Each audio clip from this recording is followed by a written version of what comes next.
მოგესალმებით საღამო მშვიდობისა. სამავწყებლო კომპანია ბოლნელი დღეს პირდაპირ ეთერში შემოგთავაზებთ პროექტს „მე დაცული მოქალაქე ვარ“, რომელსაც სამოქალაქო ინტეგრაციის ფონდი, ევრაზიის თანამშრომლობის ფონდის სამოქალაქო ინიციატივა „დამოუკიდებელი მართლმსაჯულებისათვის პროგრამის“ მხარდაჭერით ახორციელებს. პროექტი დაფინანსებულია შეერთებული შტატების საერთაშორისო განვითარების სააგენტოსა და აღმოსავლეთ-დასავლეთის მართვის ინსტიტუტის მიერ. პროექტი ხორციელდება გარდაბნის, დმანისის, მარნეულის რაიონებში და ის მიზნად ისახავს ქვემო ქართლში მცხოვრები ეთნიკური უმცირესობების წარმომადგენელთა უფასო იურიდიულ კონსულტაციას. დღევანდელი ჩვენი სტუდიის სტუმრები არიან ბატონი ჯეიხუნ მამედოვი, სამოქალაქო ინტეგრაციის ფონდის მარნეულის იურისტი. მოგესალმებით. მოგესალმებით. ასევე ჩვენი დღევანდელი სტუდიის სტუმარია მერაბ ჩიქოვანი, სამოქალაქო ინტეგრაციის ფონდის მთავარი იურისტი. მოგესალმებით ბატონებო, მადლობას გადაგიხდით სტუდიაში მოგზაურობისათვის. მე კი მინდა მაყურებელს ვუთხრა, რომ თქვენ შესაძლებლობა გაქვთ დარეკოთ პირდაპირ ეთერში, დასვათ თქვენთვის საინტერესო კითხვები და მიიღოთ რჩევები პროფესიონალებისაგან. ჩვენი სტუდიის ნომერია 790-880-886. მოგესალმებით ბატონებო, ვიდრე სტუდიაში ზარები შემოვიდოდეს, მოდი ჩვენ დავიწყოთ საუბარი. გაცნობა, ბატონო მერაბ, პირველი კითხვა მექნება თქვენთან. პროექტის მიზანი, ანუ რა არის პროექტის მიზანი, ორგანიზაციის შესახებ რომ მოგცეთ ცოტა ინფორმაცია, რომ გავეცნოთ მაყურებელს. მივესალმები ტელემაყურებელს. დიდი მადლობა მოწვევისათვის. სამოქალაქო ინტეგრაციის ფონდი გახლავთ ერთ-ერთი წამყვანი ორგანიზაცია საქართველოში ინტეგრაციისა და ადამიანის უფლებების დაცვის სფეროში. შესაბამისად, როგორც თქვენ ჩამოთვალეთ, ორგანიზაცია აღნიშნული თქვენს მიერ აღნიშნული დონორების მეშვეობით ახორციელებს პროექტს „მე დაცული მოქალაქე ვარ“. და ამ პროექტის ფარგლებში ხორციელდება უფასო იურიდიული კონსულტაციები მოქალაქეებისადმი, ასევე ხორციელდება უშუალოდ დოკუმენტების, სამართლებრივი დოკუმენტების მომზადება, როდესაც გააჩნია მოქალაქეებს ამის საჭიროება, იგეგმება ასევე ბუკლეტის გამოცემა, შესაბამისად ამ რეგიონში, სადაც არის ეთნიკური უმცირესობა, რა თქმა უნდა, გარკვეული ენობრივი ბარიერის გამო ეს ადამიანები აშკარა რომ სამართლებრივ პრობლემებს ეჯახებიან და სწორედაც ამ ამოცანის მიზანი, ამ პროექტის მიზანი გახლავთ ის, რომ მოხდეს მათთვის ხელმისაწვდომად უფასო იურიდიული კონსულტაციის განხორციელება, ვინაიდან მოგეხსენებათ, რომ იურიდიული კონსულტაცია და ზოგადად იურიდიული მომსახურება საკმაოდ ძვირადღირებული სერვისი გახლავთ. მე მინდა ბატონო თქვენ გიკითხოთ ენობრივ ბარიერზე. მარნეულის მაგალითად რო გითხრათ, რა ხდება ამ კუთხით, როგორი არის ენობრივ ბარიერთან დაკავშირებით მდგომარეობა. მოგესალმებით ტელემაყურებლებო, მოგესალმებით. ესე იგი სამოქალაქო ინტეგრაციის ფონდი ამ პროექტის სახელწოდებით „მე დაცული მოქალაქე ვარ“ დაახლოებით რამდენიმე თვის განმავლობაში ახორციელებს მარნეულშიც, მათ შორის ქვემო ქართლიდან მარნეულშიც ეთნიკური უმცირესობები და ესე იურიდიული კონსულტაციების გაწევა და ასე შემდეგ, სადაც იურისტი მე გახლავარ მარნეულში, მაგრამ რამდენიმე თვის განმავლობაში ძალიან მოკლე ვადაში ძალიან დიდი ნდობით ისარგებლა აღნიშნული პროექტი ხალხთა მოსახლეობას შორის. ვინაიდან მანამდე ძალიან დიდი პრობლემებით ხდებოდნენ მოსახლეობა, მათ შორის ეთნიკური უმცირესობების წარმომადგენლები, ესე იგი ვერ იცავდნენ თავიანთი უფლებები როგორც სასამართლო პროცესებზე და ასევე სხვა სახელმწიფო სტრუქტურებში. აღნიშნული პროექტის მეშვეობით ამჟამად მარნეულში თავისუფლად მიიღებენ უფასო იურიდიულ კონსულტაციებს, მათ შორის სამართლებრივ დოკუმენტებს ჩვენ ვადგენთ ორგანიზაციის სახელით, ასევე ვიღებთ მონაწილეობას სასამართლო საქმეებზე, სასამართლოში საქმეების განხილვაში, მათ შორის სამოქალაქო წესით შეტანილი სარჩელებზე, როგორც მოპასუხეებს, ასევე მოსარჩელებსაც ვიცავთ ინტერესები. და აქედან გამომდინარე, მე ერთი ვიტყოდი, რომ ძალიან კმაყოფილი არის სინამდვილეში მარნეულის მოსახლეობა აღნიშნული პროექტის განხორციელებასთან დაკავშირებით. მე მაინტერესებს ძირითადად მოსახლეობა და საზოგადოება რა პრობლემებით მოგმართავთ, ძირითადად რა სახის კონსულტაციას ითხოვენ, რა საკითხებთან დაკავშირებით ეს რას ეხება? ძირითადად ყველასათვის ცნობილი ფაქტია ის, რომ მიწის ნაკვეთის ანუ მიწებთან დაკავშირებით დავებზე ძალიან ხშირად მოდიან ჩვენთან მოქალაქეები ოჯახური პრობლემებთან დაკავშირებით, განქორწინებები, ალიმენტო თანხის დანიშვნასა და სხვა პრობლემები, ოჯახური პრობლემები. მათ შორის ქალბატონი ჩვენ მანდილოსნებიც ჩვენთან მოგმართავენ ანუ იურიდიული კონსულტაციის მიღებასა და სხვა სახის სამართლებრივი დოკუმენტების შედგენასთან დაკავშირებით. ანუ ძალიან ხშირია ესეთი შეხვედრა. ბატონო მერაბ, მე მინდა თქვენ გითხოთ, ამ მუნიციპალიტეტებში ტარდება თუ არა ამ საკითხთან დაკავშირებით ტრენინგ სემინარები და როგორია სტატისტიკა? სანამ უშუალოდ სტატისტიკას და ტრენინგ სემინარებს შევეხებოდი, რა თქმა უნდა, ჩვენ გვაქვს შესაბამისი სტატისტიკა და ტარდება სემინარები, ლექციებიც, ტრენინგებიც და მომავალშიც იგეგმება მათი ჩატარება. აღნიშნავ იმას დავამატებ უფრო სწორად, ბატონი ჯერხუნი რას ებრძანებდა, ძირითადად როგორც ჩვენს მიერ ამ შემთხვევაში ამ პროექტის ფარგლებში ჩატარებულმა სამუშაომა ჩვენა და ზოგადად ჰქონდა ეს ინფორმაცია, ძირეული პრობლემები, რაც გააჩნია ეთნიკურ უმცირესობებს, ეს გახლავთ მიწებთან დაკავშირებული საკითხები, ოჯახური ძალადობის ფაქტები, არის ფაქტები, როდესაც მოქალაქეობის მიღებასთან დაკავშირებით გარკვეულწილად პრობლემები აქვს მოქალაქეებს და იღებენ სრულყოფილ იურიდიულ დახმარებას. აქვე აღნიშნავ იმას, რომ პროექტის ფარგლებში ჩვენი პროექტი ხორციელდება 3 მუნიციპალიტეტში, ეს გახლავთ გარდაბნის მუნიციპალიტეტი, დმანისის მუნიციპალიტეტი და მარნეულის მუნიციპალიტეტი, რომელსაც წარმოადგენს ბატონი ჯერიხუნი. რაც შეეხება უშუალოდ სტატისტიკურ მონაცემებს, რამოდენიმე თვეა უკვე პროექტი, რაც ფუნქციონირებს, შესაბამისად სამივე მუნიციპალიტეტში ერთობლივად კონსულტაცია მიიღო დაახლოებით 250 ადამიანმა, გაიცა დაახლოებით 50-მდე სამართლებრივი დოკუმენტი, რომელიც რა თქმა უნდა იურისტების მიერ მომზადდა, გაანალიზდა ეს პრობლემატიკა და შესაბამისად გადაეცა მოქალაქეებს. ასევე აღსანიშნავია ტრენინგები, მაგალითისთვის გეტყვით, რომ 16-17 ნოემბერს ქალაქ თბილისში სამივე ამ მუნიციპალიტეტიდან მოწვეულები იყვნენ სტუდენტები, კურსდამთავრებულები, რომლებმაც მიიღეს, რომლებსაც ჩაუტარდათ ტრენინგი სამოქალაქო და ადმინისტრაციული სამართლის სპეციფიკებთან დაკავშირებით.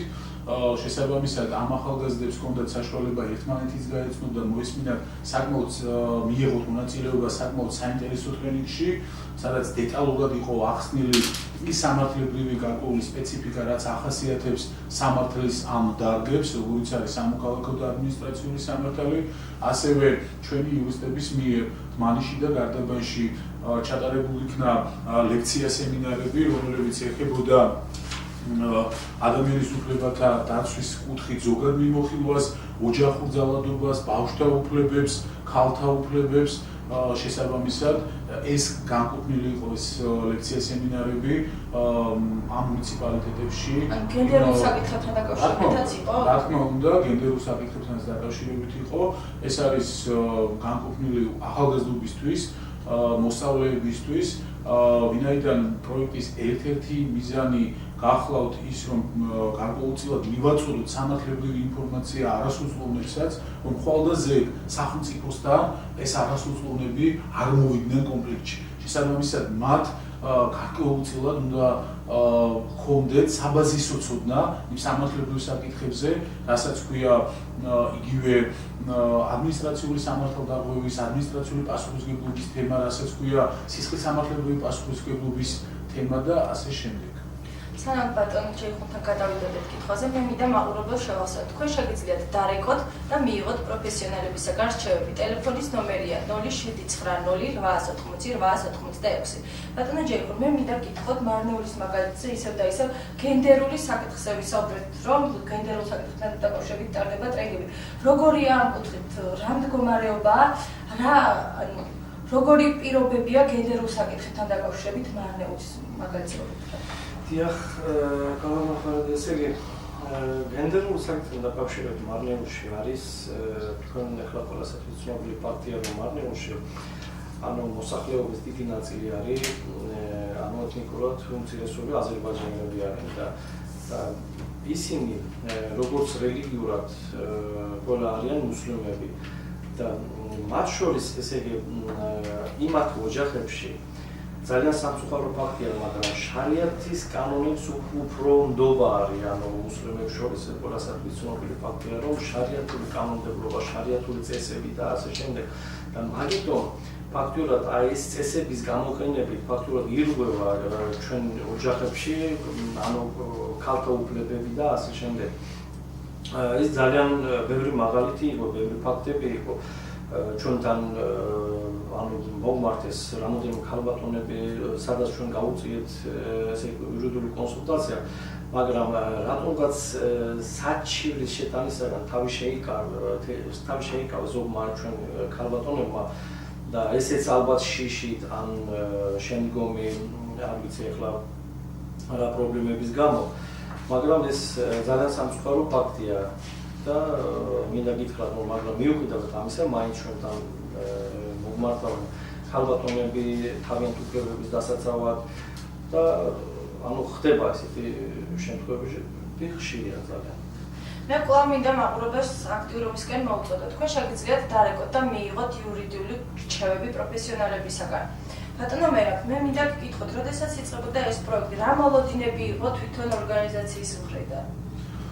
უპირველეს ყოვლისა, მოლოდინებთან დაკავშირებით, რა თქმა უნდა, როდესაც ასე ვთქვათ, ეს პროექტი იქნებოდა, ჩვენ ვიცოდით იმასთან დაკავშირებით, რომ გარკვეულწილად იყო ეს პრობლემები, თუმცა მართლა მოლოდინს გადააჭარბა, საკმაოდ რამოდენიმე თვეში, საკმაოდ ბევრმა მოქალაქემ მიმართა ჩვენს ცენტრებს, სამოქალაქო ინტეგრაციის ფონდის ცენტრებს და ყველაზე დიდი ხიბლი რაც აქვს ამ პროექტს, გარდა იმისა, რომ ხორციელდება უფასო იურიდიული დახმარება, რომელიც როგორც აღნიშნე არის საკმაოდ ძვირად მიღებული სერვისი, ასევე ამ ადამიანებს შესაძლებლობა აქვთ მიიღონ ეს კონსულტაცია თავიანთ მშობლიურ ენაზე. სამივე იურისტი, რომელიც ყავს ამ შემთხვევაში ამ პროექტს და ორგანიზაციის სამივე იურისტი ფლობს აზერბაიჯანულ ენას, შესაბამისად სამივეს აქვს საშუალება თუ პირმა არ იცის სახელმწიფო ენა, მას აუხსნას თავის ენაზე სამართლებრივი პრობლემა. რაც შეეხება კიდევ მინდა თქვენი ყურადღება იმაზე გავამახვილო, რომ პრაქტიკულად ასევე ამ პროექტის ფარგლებში არის გათვალისწინებული ცხელი ხაზი, როდესაც არის შემთხვევები, მოქალაქეს არ შეუძლია მაგალითად მივიდეს ცენტრში, შესაბამისად მას არ აქვს საშუალება რომ მიიღოს ეს იურიდიული კონსულტაცია, პროექტის ფარგლებში მას ეძლევა საშუალება დაუკავშირდეს ტელეფონით იურისტს და შესაბამისად მიიღოს უკვე ტელეფონის მეშვეობით იურიდიული კონსულტაცია, უფრო მეტიც, სწორედაც პროექტის ფარგლებში იგეგმება გასვლა სოფლებში, სადაც ადგილობრივ თვითმმართველობის ხელმძღვანელობასთან შეთანხმებით განხორციელდება უკვე იმ მოსახლეობის იმ კატეგორიისთვის უფასო იურიდიული კონსულტაციის გაცემა, რომელიც უკვე დროის სიმწირის გამო ან მანძილის სიშორის გამო ვერ მოდის ორგანიზაციის იურისტთან, ვერ მიდის იქ გარდა პირობითად ავადმყოფობისა ან სხვა ჯანმრთელობის პრობლემისა. მე კიდევ ერთხელ მინდა შევახსენო მაყურებელს, რომ მათ შეუძლიათ დარეკონ პირდაპირ ეთერში და მიიღონ რჩევები იურისტებისაგან. პროექტის ხანგრძლივობა რა არის? ამაზე რომ ვისაუბროთ თუ შეიძლება. პროექტის ხანგრძლივობა გახლავთ 12 თვე. შესაბამისად ამ 12 თვის განმავლობაში სამოქალაქო ინტეგრაციის ფონდის იურისტები მაქსიმალურად გავიწევენ მოსახლეობის იმ ფენას დახმარებას, რომელიც საჭიროებს აღნიშნულ ჩვენ კარგად მოგვიხსენებათ, რომ რეგიონში ფინანსური კუთხითაც არის გარდა სხვა პრობლემებისა არის საკმაოდ დიდი პრობლემები, შესაბამისად ფონდის იურისტები მაქსიმუმს გააკეთებენ იმისათვის, რომ გასცენეს კონსულტაციები და ყველა ვინც კი მიმართავს ორგანიზაციის იურისტს, ყველა მიიღოს ეს კონსულტაციები მიუხედავად იმისა, რომ სწორედაც სტატისტიკა მაჩვენა ის, რომ საკმაოდ დიდი მოთხოვნილებაა ასეთ სერვისზე, როგორც არის ეს ფასოვებული კონსულტაცია. ჩვენ როგორც თქვით და აღნიშნეთ, ეს პროექტი ხორციელდება სამ მუნიციპალიტეტში. მე მაინტერესებს, ამ მუნიციპალიტეტებში ყველა ქალაქში არის თქვენი ოფისები გასული და ყველა მოქალაქე შეუძლია მივიდეს და მიიღოს კონსულტაცია უფასოდ. ესე იგი, აღნიშნული პროექტი, როგორც ბატონმა აღნიშნა ამის შესახებ, რომ ესე იგი, მხოლოდ ფუნქციონირებს მარნეულში, გარდაბანში და დმანისში და ასევე თბილისში ჩვენ სათავო ოფისში, მაგრამ ნებისმიერ მოქალაქეს უფლება აქვს მიმართოს, ეს არ არის შეზღუდული ამ უფლებით.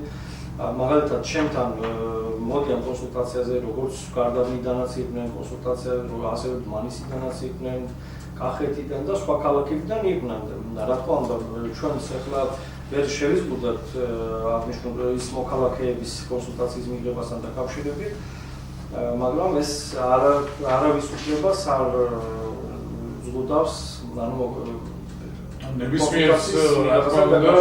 ნებისმიერ შეუძლია მიიღოს ფასოვებული კონსულტაცია ნებისმიერ მოქალაქეს, რომელიც აქვს საშუალება მაგალითად მივიდეს გარდაბანში პირობითად შეიძლება არ ცხოვრობდეს ხო გარდაბანში ამ მუნიციპალიტეტში, მაგრამ მას თუ აქვს სურვილი, აქ რა თქმა უნდა არ არის განსხვავება ეთნიკური კუთხით, ვინც არ უნდა იყოს, ყველას აქვს ეს საშუალება მიიღოს რა თქმა მაღალკვალიფიციური იურიდიული კონსულტაცია. მაყურებელს კვლავ მინდა შევახსენოთ, თქვენ შეგიძლიათ დარეკოთ და მიიღოთ ინფორმაცია ამ თუ იმ საკითხებზე და მიიღოთ რჩევები იურისტებისაგან. მე მაინტერესებს, რატომ არის საჭირო სემინარების და რეკლამირება ამ ყველაფრის? არის თუ არა საჭირო უბრალოდ ამ ყველაფრის რეკლამირება, რომ მოსახლეობას მეტი ინფორმაცია ჰქონდეს? რა თქმა უნდა, რეკლამირება აუცილებელია ნებისმიერი პროექტის, ნებისმიერი ამოცანის, რომელიც დაისახება შესაბამისად ამ პროექტის რეკლამირება საკმაოდ მნიშვნელოვანია, ვინაიდან მოსახლეობამ უნდა იცოდეს, რომ მას აქვს ხელმისაწვდომი საშუალება მივიდეს და მიიღოს შესაბამისი კონსულტაცია, რომელიც არის მისთვის საჭირო. ამ შემთხვევაში ზოგადად ვინაიდან საკმაოდ რეგიონი დიდია გარკვეულწილად, რაც უფრო ბევრ მოქალაქეს ეწოდინება, რომ არსებობს ასეთი ცენტრები, მით უკეთესი იქნება, ვინაიდან უფრო მეტი ადამიანი შეძლებს გაერკვეს საკუთარ უფლებებში, შეძლებს სამართლებრივად დაიჭიროს ხელში ის ინსტრუმენტი, რომელიც ხვალდაზეგ მისი პრობლემის მოგვარების საწინდარი გახდება. ბატონ ჯეიხვი, მე მინდა გკითხოთ, რა არის პროექტის ამოცანა? პროექტის ამოცანა არის. ანუ ეს პროექტის ამოცანა, ასევე როგორც მის სახელწოდებიდანაც არის ამოიყვება, მე დაცული მოქალაქე ვარ. ანუ ის გულისხმობს, რომ ქვემო ქართლში, ჯერჯერობით ქვემო ქართლში, როგორც პროექტის მიზნებშია ჩამოყალიბებული, ქვემო ქართლში ეთნიკურ უმცირესობებს ჩვენ გავუწიოთ, ანუ ჩვენ ორგანიზაციის სისტემა გავუწიოთ მაღალ დონეზე კვალიფიციური იურიდიული დახმარება. ესე იგი, იქ დახმარებაში შედის უპასუხო კონსულტაციები, ასევე მათი უფლებების დაცვა სასამართლოში, როგორც წინაც აღნიშნეთ, ასევე მათ შორის პოლიციაში, პროკურატურაში, როცა ის მოქალაქეებს ანუ რაიმე პრობლემები, სამართლებრივი პრობლემები რო გამოჩნდება, მათ კუთხით ჩვენ რო დავეხმაროთ ის მოქალაქეებს და რათა ესე უმოკლეს ვადაში რომ მოიხსნას მისი პრობლემები სამართლებრივი კუთხით და ასე შემდეგ. და ამ კუთხით ჩვენ ეხლა ვეხმარებით მოქალაქეებს, ჩვენთან მაგალითად ძალიან დიდი ზარებით შემოდიან, მირეკავენ ჩვენ როგორც ახლობლებმა, ასევე სხვა მოქალაქეებმაც, ვისთვისაც ცნობილი ხდება აღნიშნული პროექტის მიზნების შესახებ და ტელეფონის მეშვეობითაც მე ვუწევ მაგათ ანუ კვალიფიციური იურიდიული დახმარება, იურიდიული კონსულტაცია. და ჩემ პრაქტიკაშიც არის ესეთი ძალიან ხშირი შემთხვევებია, ანუ მოქალაქეებს ზოგმა ჩვენ ახლა როგორც წესდებაში ჩვენ ანუ ამ პროექტის წესდებაში არის აღნიშნული, რომ ჩვენთვის სავალდებულოა, როცა მოქალაქემ მოგმართა ჩვენთან, ჩვენ უნდა ის მოქალაქის ანუ ანკეტური მონაცემები უნდა დავარეგისტრიროთ ჩვენ სპეციალურ ჟურნალში, რათა შემდგომში ჩვენ ანგარიში გავუწიოთ ჩვენ სათაო ოფისში. მაგრამ არიან ესეთი მოქალაქეები, როცა ძალიან სამწუხარო ფაქტია, მაგრამ როცა მოვითხოვ ჩვენი მოქალაქისაგან მისი პირადობის მოწმობა ან რაიმე სხვა იმის შემცვლელი საბუთი, რათა დავარეგისტრიროთ ჩვენ სარეგისტრაციო ჟურნალში, მაგ შემთხვევაში კონსულტაციაზეც უარ საცხადებენ, სამწუხარო ფაქტია. მაგრამ მე მინდა მოვახსენო საზოგადოებასთან ურთიერთობაში არის მე მინდა რა თქმა უნდა მაინც ვატარებთ ეს არ ზღუდავს ჩვენი კონსულტაცია, მაგრამ მე მინდა მოქალაქეებს მიმართო იმის მოგმართო რომ პატრიოტული მოქალაქეები ეს არავის უფლებებს რაიმე არსად არ აისახება თქვენ პირადი მონაცემები და ჩვენი ორგანიზაციის გარდა რა თქმა უნდა და არსად არ გამოიყენება ის მონაცემები თქვენი საზიანო თუნდაც სახელით და ასე შემდეგ. და ამიტომ ეს ძალიან სამწუხარო ფაქტია, მაგრამ ჩვენ მაინც ვუწევთ კონსულტაციებს მოქალაქეებს. მოდით დავასრულოთ თქვენს დებატი. მიუხედავად იმისა, როგორც ბატონმა ჯეიხუმმა აღნიშნა, ზოგადად ეს არის იმის სტატისტიკისთვის, იმისთვის თუ რაოდენობრივად რამდენიმე მოქალაქე მოგმართა, რა თქმა უნდა, აქ ასევე მნიშვნელოვანია გენდერული მომენტი, ვინაიდან სწორად აღნიშნა ბატონმა ჯეიხუმმა, გარკვეულწილად რელიგიური წამსიდან გამომდინარე, ქალბატონები თავს არიდებენ გარკვეულწილად კონსულტაციების მიღებას, როდესაც მათ აქვთ ამის საჭიროება, შესაბამისად ეს აისახება, რა თქმა უნდა, ეს არის ის მონაცემი თუ რა გაკეთდა პროექტის განმავლობაში. თუმცა თუ მოქალაქე, რა თქმა უნდა, უარს განაცხადებს, ეს მისი ნება, მიუხედავად ამისა, მას მაინც გაეწევა ის იურიდიული კონსულტაცია. ის შეავსებს თუ არა აქ არის ეს მაინც მისცემთ მას იურიდიული კონსულტაცია. კონსულტაცია. კეთობის ვიხდი. აქ ის კი არ ავსებს ამ შემთხვევაში ანკეტას. როდესაც მიდიხარ ადამიანთან და მიდიხარ იურისტთან, შესაბამისად გაიცნობი, ეთქვი სახელ და გვარს, ანუ ადამიანები ეს არის ფორმა ერთ-ერთი ხო ურთიერთობის, რომ მიმართოთ ერთმანეთის სახელები და ვიცოდე, ვინ დგას ჩემ წინაშე სახელი და გვარი. შესაბამისად, მისი სახელი და გვარი აისახება სპეციალურ ჟურნალში, რომელიც შექმნილია ჩვენს ორგანიზაციაში და აისახება მისი პირადი ნომერი, ან აისახება მისი ტელეფონის ნომერი. იმისათვის, რომ ნამდვილად ამ კონკრეტულმა მოქალაქემ მიიღო აქ ამ ცენტრში იურიდიული კონსულტაცია. მართალი ბრძანა ბატონმა ჯეიხუმმა, რა თქმა უნდა, ამას რაღაც სხვა მიზნებისთვის და რაღაც ეს გამორიცხულია ამისის, ეს არის ელემენტარულად იმისათვის, რომ ნამდვილად მოქალაქე იმყოფებოდა იურისტთან და ნამდვილად მან მიიღო იურიდიული კონსულტაცია. უფრო მეცაც გეტყვით, ამ შემთხვევაში გაცემული იურიდიული კონსულტაცია არის კონფიდენციალური, შესაბამისად იურისტებს არ აქვთ უფლება და მათ უგრძალებთ იურისტის ეთიკაც და არც აისახება ჩვენს ჟურნალში თუ რა დეტალურად რა სახის კონსულტაცია გაიცა და აქედან გამომდინარე მოქალაქე რომელიც მიმართავს ამ პროექტის ფარგლებში ჩვენი ორგანიზაციის იურისტს, რა თქმა უნდა, ის არის დაცული, რომ მის მიერ იქ მოყოლილი ამბავი, ისტორია თუ რა პრობლემა აწუხებს, ის არ გავა იმ ოთახის ფარგლებს გარეთ, სადაც ის და ასე ვთქვათ, იურისტი იმყოფება. უფრო მეტიც მოქალაქეს შეუძლია თუ ძალზე პირადულია თემა, არის ამის რესურსი და საშუალება, რომ პირისპირ დაჯდეს იურისტთან და მხოლოდ ის და იურისტი იქნებიან და იურისტი მას მიაწოდებს იმ კონსულტაციას, რომელიც მას ალბათ ეს ბატონ ჯეიხუმმა როგორც განაცხადა, ეს მარნეულ შეხდება ხო ალბათ უფრო თუ ზოგადად ყველა რა შეეხება მუნიციპალიტეტს, რა თქმა უნდა, როგორც ბატონმა ჯეიხუმმა ბრძანა, იყო ასეთი ფაქტები გარკვეულწილად ასევე სხვა მუნიციპალიტეტებშიც დაფიქსირდა, თუმცა ეს არის მოქალაქეთა კეთილინება, არ სურს პირს რომ დაფიქსირდეს მისი მონაცემები და აქ არანაირი პრობლემა არა, ჩვენ მაინც უწევთ ამ კონსულტაციას, თუმცა ბატონი ჯეიხუმის გულისტკივრი იყო, რომ ჩვენ უხსნით ამას, რომ აქ არანაირი პრობლემა არ არის მაგალითად თბილისში, სადაც უამრავი არასამთავრობო ორგანიზაცია, სადაც უფრო მეტი ხელმისაწვდომობა იურიდიული კონსულტაციების კუთხით ჩვენ მოუმართავთ თბილისშიც ჩვენი ორგანიზაცია. მსგავსი პრობლემა ჯერჯერობით თბილისში ნამდვილად არ ყოფილა, რომ მოქალაქეს უარი განეცხადებინოს ან საკუთარი სახელისა და გვარის ასე ვთქვათ თქმაზე.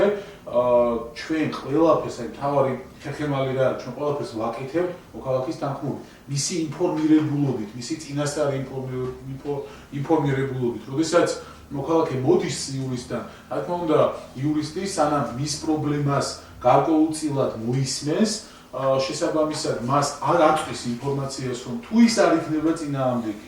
ამ შემთხვევაში მისი სახელი და გვარი დარეგისტრირდება იმ ჟურნალში, სპეცჟურნალში, რომელიც არის მხოლოდ და მხოლოდ ორგანიზაციის საკუთრება, მხოლოდ და მხოლოდ განკუთვნილი ორგანიზაციის სამუშაო პროცესისათვის, თუმცა თუ ის წინააღმდეგია მაგალითად, რა თქმა უნდა, იურისტი მაინც გასცემს ამ კონსულტაციას და რა დროც არ უნდა დასჭირდეს ამ კონსულტაციას, დახარჯავს იმ დროს, რაც საჭიროა სწორედაც მაღალკვალიფიციური კონსულტაციის გასაცემად.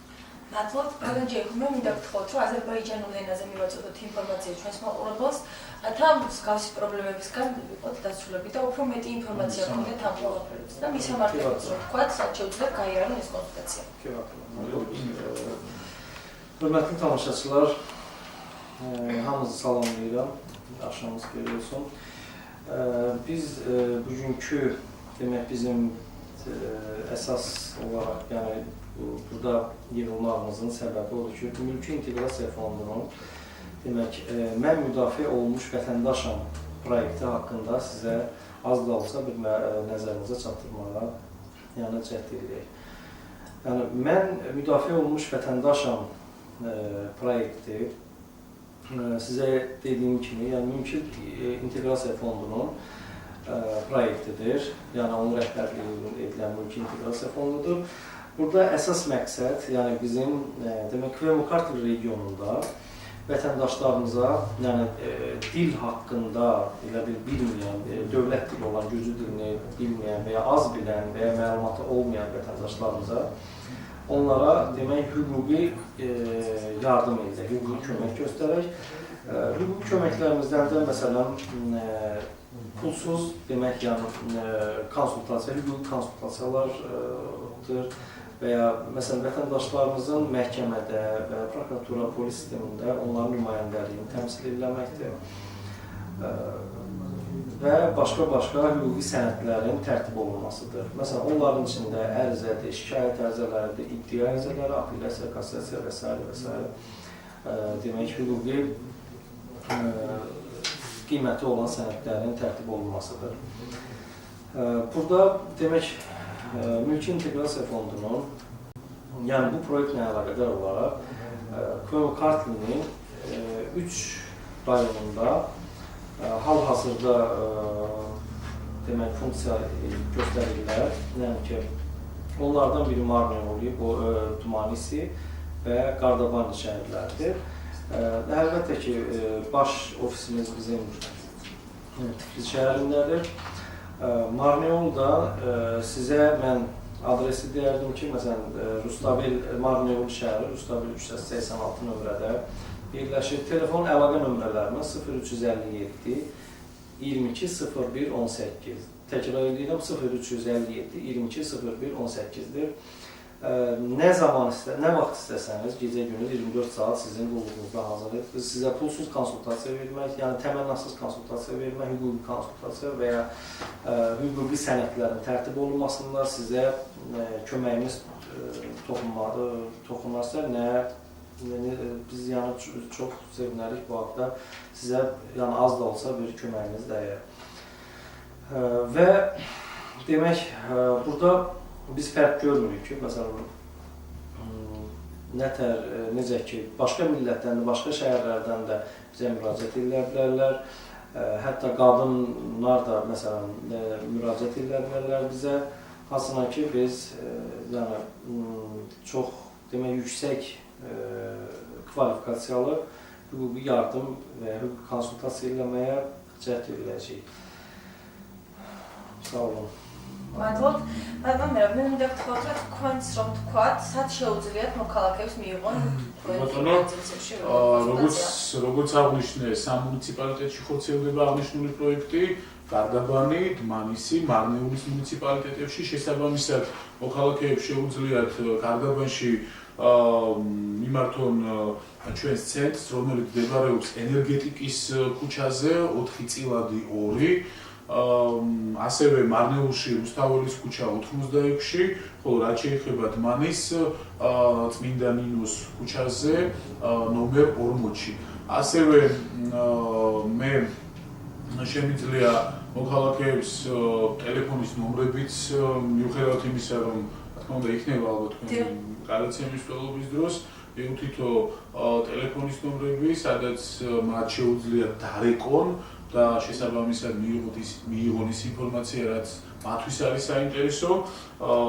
ეს გახლავთ ესე იგი გარდაბანში შესაბამისად 22-770 რუსთაველთან დაკავშირებით ეს რუსთაველის ქუჩასთან დაკავშირებით მარნეულში, ეს გახლავთ 572 20-118, ხოლო რაც შეეხება უშუალოდ დმანისში ჩვენ შეგვიძლია პირდაპირ ეთერში ჩვენი იურისტის მობილური ტელეფონის ნომერი შევთავაზოთ ჩვენს მაყურებელია ხარ. ბატონო და გავაგზავნებ მე.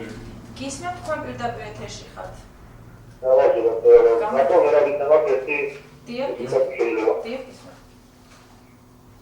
ბატონო, როგორც ვიცით, თქვენ იურისტის კანდიდატი. დიახ. და ამაზე ანუ ბინის თვითონ ვახდებით ერთვა და იყო რამე დაწესული და როგორ გავაკეთო ეს ბინა არ მოგება მოხილებზე როგორ გავაკეთო ეს ანუ კაცრავთ უფრო გაიმეორეთ თუ შეიძლება რომ უფრო კარგად გავიგოთ. ანუ მე როგორც მივხვდი, აქ იყო პრობლემა ბინა ვიყიდო, იპოთეკით იყო დატვირთული და როგორ შეიძლება ეს პრობლემა მოგვარდესო ბინის ურთიერთობებით. გავაკეთო არის თუ არ მეუბნება რომ არ არის და ანუ არ არის მეუბნება და როგორ გავარკვევო არის თუ არა. კი ბატონო. კარგით, მადლობთ. გიპასუხებთ. კი ბატონო, უპირველეს ყოვლისა გეტყვით იმას, რომ ამ შემთხვევაში საჯარო რეესტრს უნდა მიმართოთ, სადაც რეგისტრირებული უნდა იყოს იმ საკუთრის სახელზე, ვისგანაც თქვენ ბინას ყიდულობთ. შესაბამისად, თუ იპოთეკით არის დატვირთული აღნიშნული ბინა, ეს ინფორმაცია აუცილებლად იქნება საჯარო რეესტრის შესაბამის ამონაწერში ასახული. ეს არის ის ჩვეულებრივი სამართლებრივი წესი, რომლითაც ხორციელდება აღნიშნული პროცედურა. თუ ამონაწერში განახლებული ამონაწერი უნდა მოითხოვოთ, თუ ამონაწერში არ აღმოჩნდა, რომ ის დატვირთულია, ეს უძრავი საკუთრება, შესაბამისად ბინა არ იქნება ჰიპოთეკით დატვირთული და თქვენ ასე ვთქვათ არ გიქნებათ ის პრობლემა, ვინაიდან აქვე გამიმართა მოქალაქესაც, როდესაც თუ კი არის ეს ბინა იპოთეკით დატვირთული და თქვენ მას ამ შემთხვევაში შეიძენთ, მაშინ იპოთეკა გადახვდება ამ უძრავ ქონებას და რა თქმა უნდა იპოთეკას მოთხოვნის უფლება ექნება თქვენი ქონები, თქვენ სახელზე რიცხული ქონები. მას ექნება მოთხოვნა თავის მევალესთან, მაგრამ ამავე დროს რეალიზება მისი მოთხოვნის მოხდება სწორედაც თქვენს მიერ ასე ვთქვათ შეძენილი ქონები. ამიტომ მაქსიმალურად აღნიშნული ინფორმაცია გადაამოწმეთ საჯარო რეესტრში, რომ არ აღმოჩნდეთ რაიმე პრობლემის წინაშე. მე მინდა მაყურებელს შევახსენო კიდევ რომ კვლავ შეგიძლიათ დარეკოთ და მიიღოთ ასეთ იურიდიული რჩევები. და დავასრულებ თქვენის მიმართვით დმანისთან დაკავშირებით პირდაპირ ეთერში ჩვენი იურისტის ტელეფონის ნომერს და თქვა ხალბატონო ფერიდე, ეს არის 577-57-87-85 და შეუძლია მოქალაქეს წინასწარად შეუთანხმდეს, შეუძლია სატელეფონო ზარის მეშვეობით გაიაროს ეს კონსულტაცია, აბსოლუტურად არანაირი პრობლემა არ არის. რაც შეეხება თბილისში ჩვენი სათავო ოფისი მდებარეობს პეკინის ქუჩა 4-ია. შესაბამისად ნებისმიერ დაინტერესებულ პირს, ნებისმიერ მსურველს ვისაც სურს მიიღოს უფასო იურიდიული კონსულტაცია და ისარგებლოს ამ სერვისით, შეუძლია ჩვენთანაც მოვიდეს და მოგმართოს ჩვენ და ერთს დავამატებდით თქვენის ნებართვით, რომ ეს არის ყველაზე კარგი შანსი იმისათვის, რომ მართლაც მიიღო მაღალკვალიფიციური იურიდიული კონსულტაცია. შანსი, რომელიც ფიქრობ, რომ ნამდვილად ხელიდან არ უნდა გაუშვას, სწორედაც ამ კონსულტაციით დაინტერესებულმა პირმა, ვინაიდან ის იმავე დონის კონსულტაციას მიიღებს, რაც შეიძლება მიიღოს კერძო იურისტთან, კერძო ადვოკატთან, ასე ვთქვათ, კონსულტაციის შედეგად. თქვენ მოისმინეთ პირდაპირ ეთერში ის მისამართები, სადაც შეგიძლიათ გაიაროთ უფასო იურიდიული კონსულტაცია. მე მინდა გითხოთ, ამ პროექტის ფარგლებში ორგანიზაცია ვისთან თანამშრომლობს? ორგანიზაცია ამ პროექტის ფარგლებში თანამშრომლობს საფეხო დამცველის აპარატთან, ასევე ორგანიზაცია თანამშრომლობს საქართველოს ადვოკატთა ასოციაციასთან და სასჯელ ასრულების პრობაციისა და იურიდიული დახმარების სამინისტროს იურიდიული დახმარების სამინისტროს ცენტრთან, ანუ უფასო იურიდიული კონსულტაციას ახორციელებს მოგეხსენებათ სასჯელ ასრულების სამინისტრო თავისი სახაზინო ადვოკატების მეშვეობის შესაბამისად ამ დანაყოფთან ერთად თანამშრომლობთ.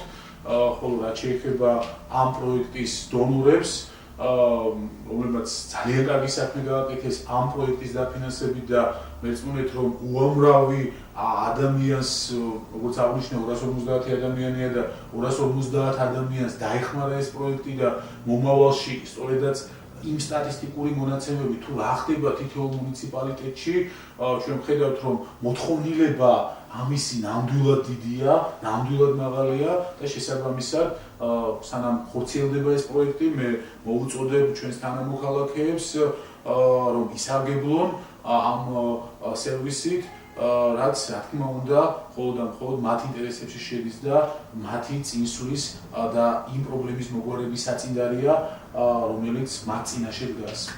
მე მაყურებელს კვლავ მინდა შევახსენო, თქვენ შეგიძლიათ დარეკოთ პირდაპირ ეთერში და მიიღოთ იურიდიული რჩევები. მე მაინტერესებს, იგეგმება თუ არა ამ პროექტის ფარგლებში რაიმე ბუკლეტების გამოცემა და ეს იქნება ქართულ თუ აზერბაიჯანულ ენაზე, როგორ იქნება?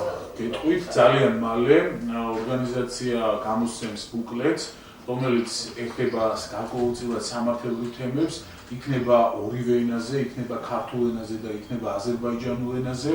თვითონ ბუკლეტის სპეციფიკა საკმაოდ საინტერესოა და კარგია, ვინაიდან კი განმარტებული იქნება ბუკლეტში თვითონ უძრავი ქონების სიცნება, თუ როგორ უნდა შეიძინო უძრავი ქონება, როგორ უნდა დადო გარიგება, რას ნიშნავს ნასყიდობის ხელშეკრულება, რას ნიშნავს, როდესაც ნოტარიალურად დამოწმებულ ეგრეთ წოდებულ ხელშეკრულებას რო ეძახის მოსახლეობა, რომ აი მაინც და მაინც ნოტარიუსთან მივიდეთო ზოგჯერ ასეთი, ასე ვთქვათ, ინფორმაცია აქვთ. რას ნიშნავს, როდესაც საჯარო რეესში შეგიძლია პირდაპირ მიხვიდე და იქვე დადო ხელშეკრულება, რა სამართლებრივი დატვირთვა აქვს, აღნიშნოს, აი ეს არის განმარტებული, ასევე განმარტებულია თუ როგორ უნდა დაარეგისტრიროს საკუთარი უძრავი ქონება მოქალაქემ საჯარო რეესში, რა დოკუმენტებია საჭირო, რა პროცედურები უნდა გაიაროს.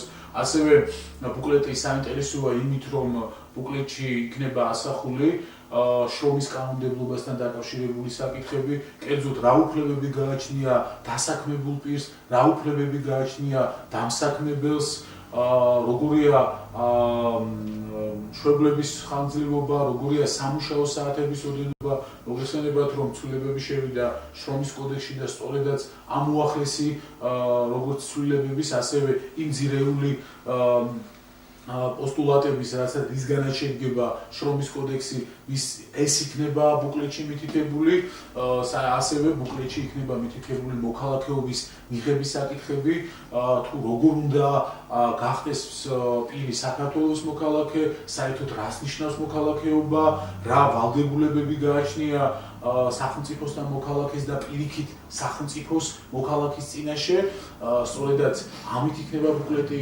საინტერესო და რაც ყველაზე მნიშვნელოვანია, ერთ-ერთი მნიშვნელოვანი წინაპირობა, ბუკლეტში გადმოცემული ეს სამართლებრივი ასპექტები იქნება მარტივ გასაგებენაზე გადმოცემული, რათა არა იურისტმა, ადამიანმა, რომელსაც არ გააჩნია სპეციალური ცოდნა, მისი წაკითხვის შემდეგ მიიღოს ის საბაზისო ცოდნა, რაც მისთვის არის საჭირო.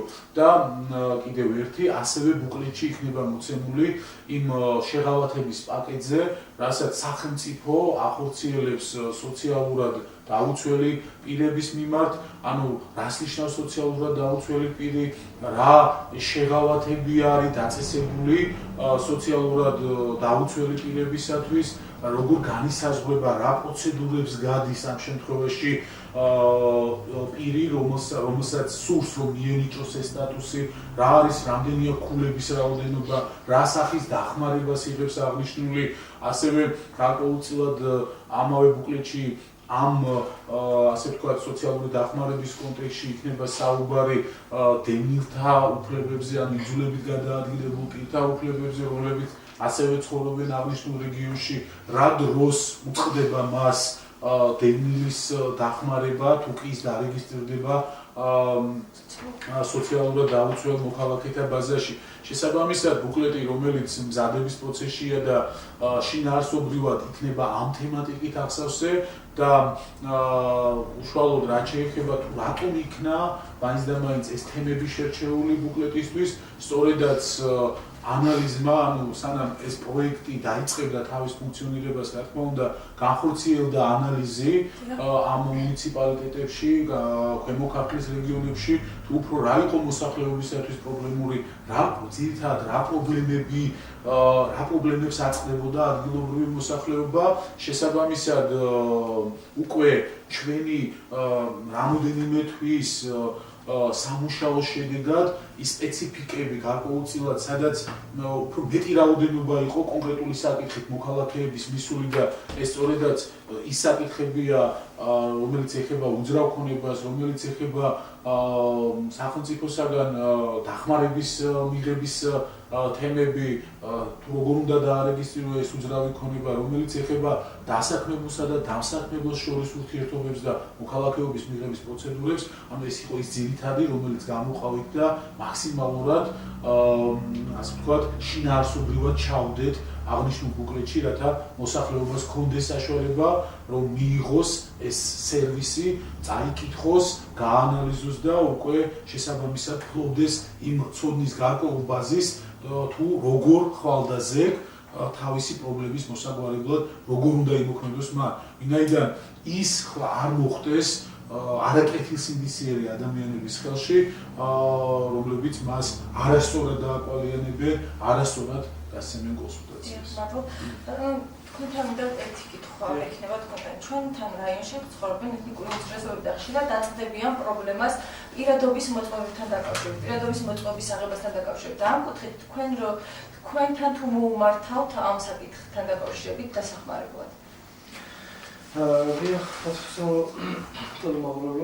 პირადობის მოწყობის აღებასთან დაკავშირებით ეს ჩემი ხედვით არანაირ პრობლემას არ წარმოადგენს, პირი როცა ხდება გარკვეულ ასაკს და იმ წინიდან უფლება მიმართოს სამოქალაქო რეესტრს და მიიღოს პირადობის მოწმობას. სამოქალაქო რეესტრის მიმართვისას ეთქვიან პიროვნებას ან მოქალაქეს, რა საბუთი არის წარმოსადგენი და რა პროცედურები არის გასავლელი. როგორც მე თვალს ვხვდები, მე მგონი დაჩქარებული წესით პირადობის მოწმობა აღება ის სხვა ფასი, მაგრამ ჩვეულებრივი წესით სხვა ფასი და ასე შემდეგ. მაგრამ რაც შეეხება სხვა ქვეყნის მოქალაქეს, რომელიც ეს პროცედურა ძნელი პროცედურაა, სხვა ქვეყნის მოქალაქეს, ანუ საქართველოში, ანუ ორმაგი მოქალაქეობის მიღებასთან დაკავშირებით, ან შეუძლია მოქალაქეობის არ მქონე, რომ მიმართოს საქართველოში მოქალაქეობის მიღებასთან დაკავშირებით, აღნიშნული შესახებ, ანუ მოქალაქე უნდა მიმართოს სამოქალაქო რეესტრის სააგენტოში, სადაც გაუწევენ მას ანუ დახმარებას, კონსულტაციას იმასთან დაკავშირებით, ანუ მოქალაქეობას მიღებასთან დაკავშირებით. როგორც კანონმდებლობაში ჩვენ აღნიშნული რომ იმის შესახებ რომ მოქალაქეობას ანიჭებს პრეზიდენტი, ხოლო პრეზიდენტი არის აღნიშნულზე პასუხისმგებელი პირი და ექსკლუზიურად პრეზიდენტს რომ მიანიჭოს მოქალაქეობა, მათ შორის ორმაგი მოქალაქეობაც. ბატონო, მე მინდა გკითხოთ, შედეგები რა იქნება ამ პროექტის? ამ პროექტის შედეგი იქნება ის, რომ ჩვენ დავეხმარებით უამრავ ჩვენს თანამოქალაქეებს იმ პრობლემების გარკვეულწილად მოგვარებაში, რომელიც მათ წინაშე დგას. აქ აღნიშნა ბატონმა ჯეიხუმმა, რომ ჩვენ პროექტში ასევე დევს მათი წარმომადგენლობა, როდესაც მათი უფლებები იქნება დარღვეული და შესაბამისად მათ არ ექნებათ საშუალება რომ მიმართონ კერძო ადვოკატს, აიყვანონ კერძო იურისტი, რა თქმა უნდა, ორგანიზაციის ის კონკრეტული იურისტი და არ აქვს მნიშვნელობა თუ სათავო ოფისის იურისტი, თუ იქნება ამის საჭიროება ჩაერთვებია მისი ინტერესების დასაცავად როგორც სასამართლოში, ასევე თუ ეს იქნება გამოძიება სისხლის სამართლის კუთხით, რა თქმა უნდა, ამ კუთხითაც შედეგი არის ის, რომ მოქალაქეს ნათელი წარმოდგენა იქნება საკუთარ უფლებებზე, საკუთარ ვალდებულებებზე. მოქალაქეს ეცოდინება ის სამართლებრივი გზები და ის ხერხები, თუ როგორ შეუძლია მას, როგორც საქართველოს მოქალაქეს, დაიცვა საკუთარი ინტერესები.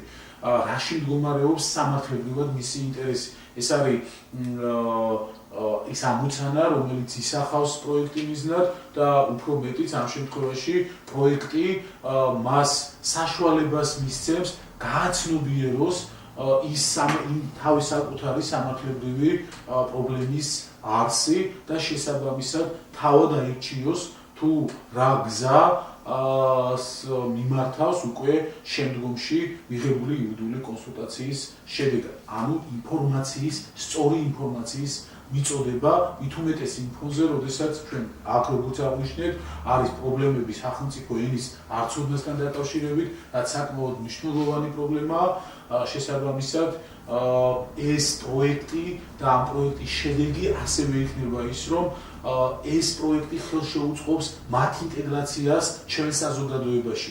ჩვენ ცხოვრობთ გვერდიგვერდ, ჩვენ უნდა გვქონდეს საშუალება თანაცხოვრებისა და თანაცხოვრების ერთ-ერთი საშუალებაა გახლავთ ის, რომ ხელი გაუწოდოთ ერთმანეთს, დავეხმაროთ ერთმანეთს, რაც სწორედაც გარკვეულწილად იურიდიული პროექტის, ამ პროექტის ჩარჩოებში ხორციელდება დღეს და მიმდინარეობს დღეს. ბატონო ჯეიხუმ, მე მაქვს ერთი კითხვა თქვენთან. გარდა იურიდიული კონსულტაციებისა, ეთნიკური უმცირესობების წარმომადგენლებს უწევთ თუ არა დახმარებას ადგილობრივ თვითმმართველობებთან ურთიერთობაში? ძალიან ხშირი შემთხვევებია ეს პრობლემები. ანუ მოდიან ჩვენთან მოგმართავენ მოქალაქეები ადგილობრივ თვითმმართველობის ორგანოებში მათი პრობლემებთან დაკავშირებით. კერძოდ ესე იგი მიწის ნაკვეთის ან უძრავთონების აღიარებით კომისიაში ძალიან ხშირი შემთხვევებია ეს მოქალაქეების პრობლემები. მათ შორის სხვა ანუ საზედამხედველო სამსახურში არის ძალიან ხშირი პრობლემებია მოქალაქეების. ესე იგი უკანონოდ აშენებული, ანუ უნებართვოდ მაპატიეთ უნებართვოდ აშენებული, ანუ მშენებლობის ასე ვთქვათ დაკანონებასთან დაკავშირებით პრობლემები ძალიან ხშირია. ასევე ხშირია ის პრობლემები მოქალაქეების, ანუ სამსახურში მიღებასთან დაკავშირებით ის პრობლემები ძალიან ხშირია. ანუ მოგმართავენ ჩვენთან მოქალაქეები, ჩვენ ვუწევთ მათ კონსულტაციებს, მათ შორის ვადგენთ სამართლებრივ დოკუმენტებს. სამართლებრივ დოკუმენტებს ეხლა ადგილობრივ ანუ მუნიციპალიტეტებში მხოლოდ იმით იგულისხმება, რომ განცხადებებია, ესე იგი აღიარების კომისიის სახელზე შეტანილი განცხადებები კონკრეტულ უძრავქონების დაკავებასთან დაკავშირებით და მათი პასუხებზე ხოლმე შემდგომში სარჩელები და საჩივრების შედგენა და ასე შემდეგ. და ესეთი პრობლემები ძალიან ხშირი შემთხვევებია. ანუ ელემენტარული არიან ესეთი მოქალაქეები, ელემენტარული იმის უფლებას არიციან, რომ ანუ საკრებულო სხდომებზე მონაწილეობის უფლებას არიციან მოქალაქეები, ძალიან სამწუხარო ფაქტია, მაგრამ ჩვენ უწევთ მაინც ეს მოქალაქეებს, რომ აუხსნათ ესეთი სიტუაციები, ისეთი უფლებები მათი რომ მიმართონ საკრებულოს ან საკრებულოს სხდომებზე მონაწილეობის უფლების შესახებ და ასე შემდეგ. და ესეთი პრობლემები ძალიან სამწუხაროა, მაგრამ ძალიან ხშირი პრობლემებია ესეთ მოქალაქეებს. ადგილობრივი თვითმმართველობასთან. მე მინდა მაყურებელს შევახსენო, კვლავ შეგიძლიათ დარეკოთ სტუდიაში და დასვათ თქვენთვის საინტერესო კითხვები, ასევე შეგიძლიათ მიმართოთ ორგანიზაციის დაწესებულებას და მიიღოთ მათგან უფასო იურიდიული კონსულტაციები. ბატონო მერაბ, მე მაინტერესებს ცნობები უფასო იურიდიულ კონსულტაციების შესახებ. ცნობას უბრალოდ რაც შეეხება ჩვენ ასევე ამ პროექტის ფარგლებში შესაბამისად დამზადება ცნობარები, სადაც მოქალაქეებს რაც აღნიშნული იქნება მისამართები, ის მისამართები, სადაც მოქალაქეები შეიძლება მიიღონ უფასო იურიდიული კონსულტაცია და დახმარება, იურისტის დახმარება. ესეც საკმაოდ დადებითია, ვინაიდან მოქალაქეს უკვე ეცოდინება თუ სად მდებარეობს, სად შეუძლია მას მრავალკვალიფიციური იურიდიული დახმარების მიღება. ესე მაინტერესებს, თქვენ აღნიშნეთ, რომ პროექტი 12 თვის ხანგრძლივობა. ამის შემდეგ გაგრძელდება თუ არა პროექტი და უფრო გაფართოვდება თუ არა პროექტის არეალი? ჩვენ იმედს ვიტოვებთ იმისა, რომ 12 თვის განმავლობაში პროექტი თავის ამოცანებსა და მიზნებს წარმატებით შეასრულებს. ამოცანა არის ის, რომ მოხდეს აღნიშნული სერვისის მიწოდება მოსახლეობის ამ ფენისათვის, ხოლო მიზანი არის, რა თქმა უნდა, როგორც აღნიშნე, მათი ინტეგრაცია ჩვენს საზოგადოებაში, ჩვენს სივრცეში, შესაბამისად მათი უფლებების დაცვას, მათი ცოდნა საკუთარი უფლებების შესახებ, რომელიც მათ აქვს მინიჭებული ქვეყნის უზენაესი კანონით, კონსტიტუციითა და ასევე საერთაშორისო ხელშეკრულებებით, რაც შეეხება უშუალოდ პროექტის გაგრძელება, ჩვენ იმედს ვიტოვებთ იმისა, რომ პროექტი გაგრძელდება, რომ უფრო გაფართოვდება პროექტის მოქმედების სფერო და არეალი, ვინაიდან სწორედაც ამ პროექტმა, სწორედაც ამ თვეებმა მუშაობისა, რასაც ორგანიზაცია ახორციელებს თავისი იურისტების მეშვეობით, აჩვენა ის, რომ საკმაოდ არის დიდი მოთხოვნილება, საკმაოდ უჭირს ადგილობრივ მოსახლეობას, ადგილობრივი რეგიონის მოსახლეობის წინაშე დგას საკმაოდ დიდი პრობლემები ამ სამართლებრივი კუთხით, მათი რეგულაციის კუთხით, შესაბამისად ამ ადამიანებს სჭირდებათ დახმარება, ასევე ამ სწორედაც რეგიონებში არის მოსახლეობის ის საკმაოდ სოლიდური პროცენტული რაოდენობა, რომელიც არის სიღარიბის ზღვარს მიღმა და უჭირს ელემენტარულად გადაადგილებაც კი, რომ მივიდეს ვიღაცასთან არათუ მას თანხა გადაუხადოს იურიდიულ კონსულტაციაში და იმ შრომაში, რომელსაც უწევს პირი, როცა ის მიდის იურიდიულ კონსულტაციის მისაღებად, შესაბამისად, რა თქმა უნდა, იმედს ვიტოვებთ იმისა, რომ არეალიც გაფართოვდება, იმედს ვიტოვებთ იმისა, რომ სწორედაც მოსახლეობა უფრო მეტად, უფრო ხარისხიანად გაერკვევა საკუთარ უფლებებში და სულ ყოფილ საქართველოს მოქალაქეებად იგრძნობენ თავს. მადლობთ, ჩვენ გადაცემა ნელ-ნელა დასასრულს უახლოვდება. მე მინდა გკითხოთ. და მე სუბიექტური აზრით შეიძლება რომ დავაფიქსირო, მე ვთვლი, რომ ამ პროექტის მსვლელობის დროს უფრო მეტად გაიზრდება მოქალაქეებში და პროექტში ჩართულ ადამიანებში სამოქალაქო განათლება. თქვენ როგორ ვფიქრობთ ამ საკითხთან დაკავშირებით? კი ბატონო,